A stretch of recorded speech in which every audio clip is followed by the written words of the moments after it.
My stepdaughter's entitled boyfriend lands them homeless, careless, and adrift. That's a lot. This was first posted September 28th, 2023. I call my stepdaughter's entitled boyfriend Wreck-It Ralph, also W-I-R. He has a tendency to break, ruin, tear up everything he touches.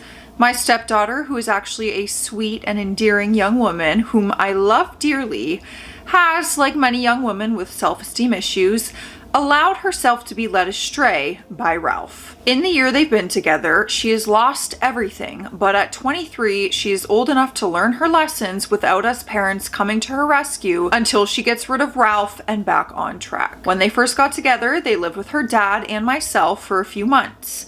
It very quickly became apparent that Ralph had a chip on his shoulder when it came to me. He would carry tales to my husband, causing us to argue. Despite my husband telling Ralph many times that it was my house and everything in it was mine, Ralph would keep asking my husband, not me, if he could have this or that, and that's if he even asked.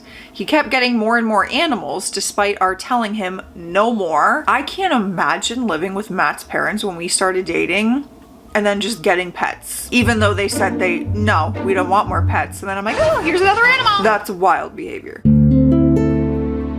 Neither were taking care of the ones they had. They weren't buying dog or cat food or cat litter. My husband and I were. They weren't picking up the messes and they weren't training them, allowing them to just tear up our belongings. Mary Jane is legal in our state.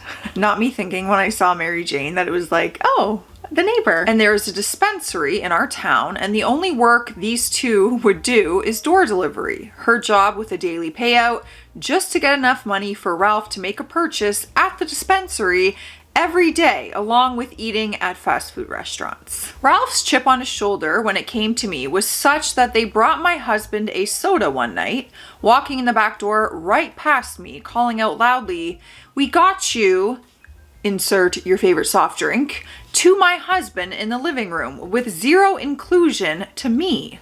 Another example is my stepdaughter asking if she could use my debit card to go get the four of us drinks at a local convenience store one hot day. My husband and I were unloading stuff from the truck and trailer in the backyard, which was no problem.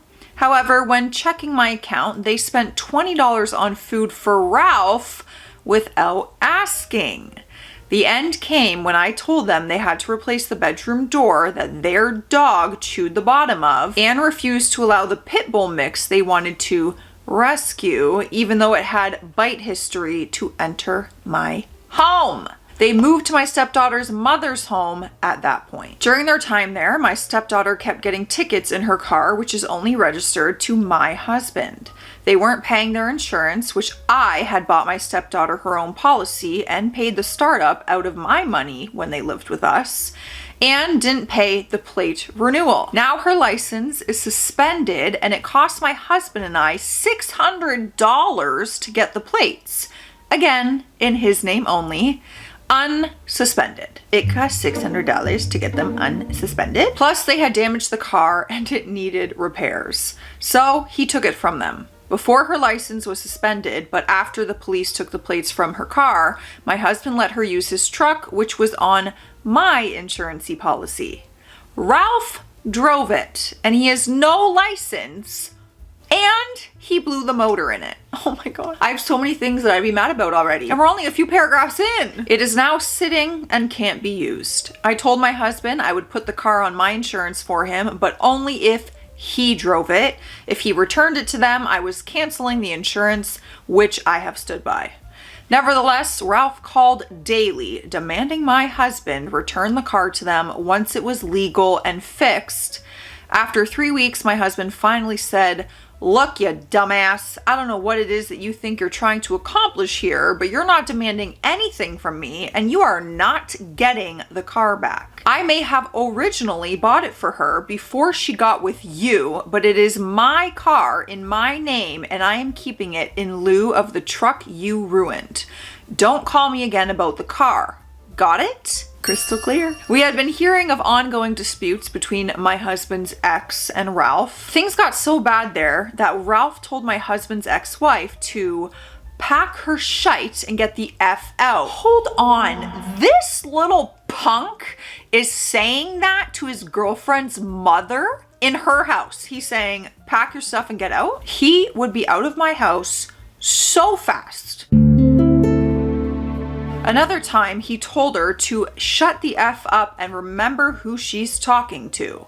So we all decided it was time to let our daughter hit rock bottom, since she wasn't seeing how Ralph had taken her from being a sweet, lovable, well-liked, and responsible girl in a college nursing program to this person with a criminal history and no prospects at the moment. My husband's ex-wife moved in with her boyfriend, turning the power off at the home she had been renting, and told her former landlord, whom she was actually longtime friends with, she wouldn't allow it to affect their friendship, even if he evicted them for squatting, since neither were on the lease to begin with. When my stepdaughter called wanting to come back, my husband told her she could, but Ralph could not. Now they were staying at a homeless shelter in the town where Ralph's mom lives, and Ralph's mom won't let them live with her either. We hate to see her go through this, but this entitled Ralph she won't let go of has really brought her down, and she can do so much better. This guy actually told us once that he couldn't work at a factory that he interviewed at, quote, because it was climate controlled and his heart condition won't allow it. Then he argued with me and my husband that climate controlled meant controlled by the climate. So it was hot in summer and cold in winter. I'm something of a scientist myself. We haven't seen him hold a job or do anything useful and productive since they have been together. Just demand from and use the people who love the girl he's become a Klingon to. I can only imagine how stressful this would be for a parent. Obviously, I'm not a parent, but there's 4 girls in my family. I can only imagine our parents, when we were bringing boys home, being like, this is my boyfriend. They were probably like, oh, please be a good one. Please. Not all of them were. A few questionable ones across the board. Not just me. My sisters too. All right, so the top comments, she answered a lot of questions from this original post. Someone commented, cameras are a method of collecting evidence and can maybe be considered a deterrent. Certainly doesn't mean that Ralph won't come over. In fact, I assume he doesn't care at all. OP wrote, I have dealt with that once before and it didn't work out very well for the other person. Yes, he literally broke my surveillance cameras, broke into my home, claimed to be a resident needing eviction, stole belongings, and threatened me and my spouse. When we contacted the police, who said it was a civil matter, I informed the police in writing with photos of damage that due to the threats to self, party, home, and property, it now fell into the realm of legally authorized self-defense. I went on to explain that I am a black belt and trained marksman, true story on both accounts, and that since the police could not do anything, I was prepared to use whatever force was necessary. The very next day, warrants were issued for the person. Ralph won't win on that front. Someone else commented, 9 out of 10, he is abusing her in some form. Whatever you do, don't break contact with her. I agree. I'm worried for her safety a little bit here. OP wrote, no, we haven't cut off communication. We have only cut off any support that he might benefit from. Like, I'd go buy her tampons if she asked, but I won't give any money for tampons. I'll give her a ride if she asks, but I won't give them a ride. She has a home and support, but they/he do not. Next comment. You are doing the right thing, but must be heartbroken for her current situation. Curious to know what happened to all the pets. Well, the saddest pet story is the one regarding her beloved Pomeranian that she had for almost 8 years, I believe.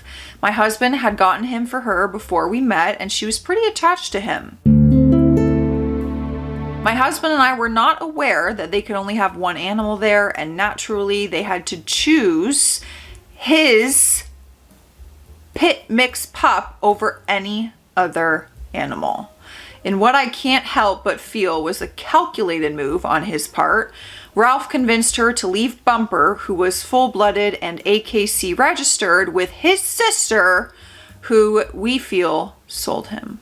I could cry. I hate dog stories that don't have a happy ending. Hopefully the dog's happy in the new home. When my husband found out where Bumper was, he told her to bring him to us, but by then it was too late and Ralph's sister was smugly arrogant about, they abandoned him, I surrendered him to the shelter. Oh my God, it's not even in a home, it's at a shelter. No, it had a home. I don't want to cry today. My husband and I both called all the shelters in our surrounding 3-county radius, which encompasses a large metro area in the state next to ours, as we live near the state line, to no avail.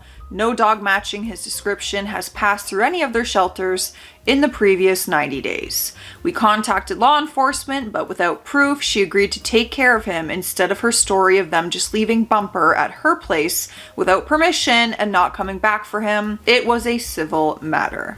The 2 cats were given away, and the pit mix pup he wasn't a responsible pet owner for and who had no shots contracted parvo and passed away. Okay, this is getting worse. The other pit mix that they/he wanted to bring to my home as a rescue and had a bite history, my husband took to the shelter because I wasn't about to shoulder that liability or risk on our homeowner's insurance. I'm a pet lover and I have pugs. My husband has a Chihuahua and I cried for my husband's broken heart over Bumper, who I had no issues taking back in for my husband and stepdaughter. A moment of silence for Bumper. The other one is also a tragedy. However, I do draw the line on pit mixes when one has a bite history and the other chewed through the solid wood 6-panel interior door to their bedroom, which yes, I ultimately paid to replace after they moved out, along with the flooring. I've never been a cat person, call me a betch, and I'll happily wear the title, but stinky litter boxes and cat litter all over the floor for an annoying tail across your face while sleeping and without the loyalty or alerting protection of a dog, no thank you. Plus, my husband is mildly allergic, so there's that. I'm not a cat person either. Like, cats are cute, I like them, but I'll just pick a dog over a cat. That's all. We like cats though, they're sweet. Next comment. Ralph sounds truly awful, as does his sister. Do you have any way of seeing your daughter on her own just to reassure that you mean it when you say she doesn't have to live like this? OP wrote, I wish. She does call, usually to ask for money, which we don't give. He has her put it on speakerphone so he can hear everything and usually manages to interject himself into every conversation. Her dad has told her he wants a family day with just her, but so far it has not been arranged. Her friends have called us worried. One tried telling her to get rid of him when they were alone in the car one day, and all she did was stare straight ahead out the windshield without acknowledging what her friend was saying. Her dad and I know that she knows, but we also see where she's frozen in fear of leaving him. You know it's getting dangerous when someone starts separating their partner from family and friends. Number 1 sign. I'm very worried now. I don't believe it's fear of abuse. I think it's fear of not having anyone and fear of being less than her siblings and peers. Out of my husband and I's children, as well as her mother's children, she is now the only one not committed, settled, and a parent, even though she's not the youngest. None of us 3 parents, of course, judge her or make her feel inferior to that, but between her low self-esteem and judging herself accordingly to the other kids in her extended blended family, I genuinely feel she won't leave Ralph because she feels that he is her last chance. That could also be true. A lot of people cling to someone when they're really in love and they refuse to give it up simply because they're like, it's too hard. I can't leave them. I want to be with them forever. I can't start over. All right, you guys, we are hopping on hydration station. Grab your beverage, but take a sip of water. Okay? I say it because I care. Cheers. Thank goodness we have an update, and that came 23 days later on October 21st. Well, we are making progress anyway. My stepdaughter recently had court in town 30 miles west of us. They are staying just across the state line in a small city 30 miles east of us. So my husband and I devised a plan to get her alone from him. We said the only car running was the 2-seat convertible and could only take her for her court appearance. That is a genius idea. My husband picked her up, then I took her to her court appearance as my husband had to be at the house for something. On the way, she started talking about how she wanted to break up with Ralph, but was afraid of the hurt that comes with it. She hated how controlling and untruthful he was, but felt that he truly loved her and didn't know if the negative behavior was simply from the stressful circumstances. She said once he got SR22 insurance and his license back, he would be able to work and things would be better. I pulled over, I pulled out my phone, and I went to the court file website for the county north of us where Ralph used to live. I pulled up 6 cases in his name, 3 to do with driving with multiple citations in each. The most recent, he was speeding, ran a stop sign, hit a woman, fled the scene, and had a suspended license and registration, and had, obviously, no insurance. He was arrested later and had to post bond. That case, he had $4,000 in fines, plus we had received a letter at our house from the state stating he owed $11,000 in restitution to the woman for damages and that his license was permanently suspended until the restitution. Any related court-imposed fines and state-imposed reinstatement fee was paid along with proof of SR22 within 48 hours of release of suspension by the state. That was a mouthful, but I think I understand. My husband accidentally opened it. It arrived in a stack of other mail and he didn't look at the addressee. She was deflated and angry, stating that they talked at length and he never told her any of that, and that he needed an SR22 because he got caught driving without insurance and had to have it before he could get his license back. Okay, well, I feel better that she didn't know all this information and stayed, right? Now that she knows this information, she might not stay. As someone who used to have my own insurance sales license, I told her no. You can't get insurance if your license is suspended or revoked, at least not in our state. He would have to get his license valid, then get insurance for mandated SR22 reporting. She herself ended up on probation for her driving issues related to him with a 6-month suspension and $750 in fines. Lucky break from the judge, in all honesty. She too will have an SR22 once her suspension is over. Afterwards, while I stopped at the store to get some stuff for supper, Ralph kept calling and demanding that she come back. Despite plans to have supper with her that evening, she ultimately gave in to the relentless calls and asked her dad to take her back before I could cook. I did verify that yes, she has an IUD for those that inquired. She was very unhappy with her situation and began to see him for what he is and how in the year they've been together, he has brought her down. However, she is not quite at the point of leaving him, but hopefully with any luck, she'll be calling to come home soon. She knows she has a place here with us, but he doesn't. We got a comment on this update. Someone wrote, despite everything you told her, she still isn't at the leaving him point. Genuinely curious, what would he have to do for her to be at the leaving him point? OP wrote, I don't know. The fact she is considering it is a move in the right direction, and we are being supportive without giving any money or enabling the situation in any capacity. The fact she now has a misdemeanor from driving as a result of his actions really weighed on her. I told her, without mentioning him, it wasn't the end of the world, but that it was meant to be a learning point, and she should reflect upon how and why she got it as well as how to move forward from here. She was receptive. Okay. Even just take being receptive for now. We got an update, and I'm hoping it's a good one. This one came, very recently, June 13th, 2025, 20 months later. Almost 2 years. First of all, I think you probably know what developed immediately after I posted. Most of you and myself nailed it on the head. She was actually pregnant when I made the post. I did not nail that on the head. That went right over the head, to be honest.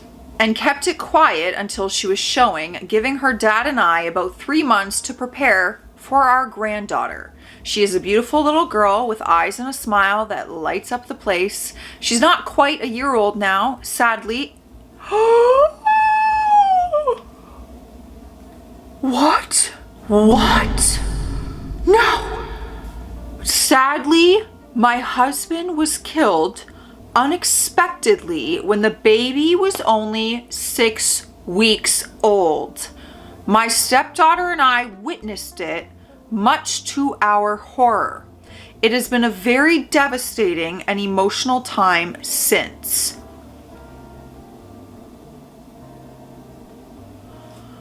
I was not prepared. Nothing could have prepared me for that. Oh my gosh. This may surprise many of you, but she, the baby, and Ralph, all three, still live with me. Yeah, I'm surprised by that. And guess what? He and she both have jobs now. He is actually a surprisingly good dad. He is still a bit more possessive of the two girls than I care for. However, he also knows he will never have the pull and manipulation over me through my stepdaughter that he tried with her mother and my husband. So he knows his limits. Neither have driver's license, and I do not routinely taxi them to work or back. They are adults with a child, but I will take them or pick them up on occasion. I let them know I'm proud of them both and I want to see them succeed. You're an angel. And by the way, Step has been differentiated for these posts only. In real life, neither my husband or I ever used Step when referring to our children and grandchildren. His kids are mine, just as mine were his, and that will never change. I will always love and be there for my stepdaughter and granddaughter as her parents. Even Ralph learned that I had his back on an incident I knew was not his doing or fault, but he was wrongfully getting blamed for. When my husband was killed, as she and I sat stunned in the ER with his body, Ralph was the first family member through the door to us, still in his work uniform, having come straight from his job, falling to his knees in genuine tears and pulling us both into a tearful group hug as we all cried together. I give credit where credit is due. But here is our update. Bittersweet, unexpectedly, not at all how I, or probably most of you, would have thought things would pan out. Even the entitled Wreck-It Ralphs of the world's do, sometimes it seems, have the potential to turn themselves around and begin to resemble normal, productive, team player people again. It's not perfect, but no one's life is. It's a damn good start in the right direction for them at least. And I'm grateful to still have them in my life too. These last months would have been worse without them. That really took a turn. That took a very sad turn. There's somewhat of a happy ending, but also complete devastation. And I'm sure you want them there because how lonely would you be in that empty house after losing your husband? That's my biggest fear, like losing people. And I've lost people, but like losing your life partner, oh, I can't even talk about it. Because I watched Matt's dad go through that with his mom and I was like one day we all have to say goodbye to the love of our life at some point, and that gives me crippling anxiety. Anyways, on a happier note, stay safe out there. I love you all. This is getting depressing. I think I need some funnier stories. Stay classy out there. Stay sassy. I'll see you tomorrow.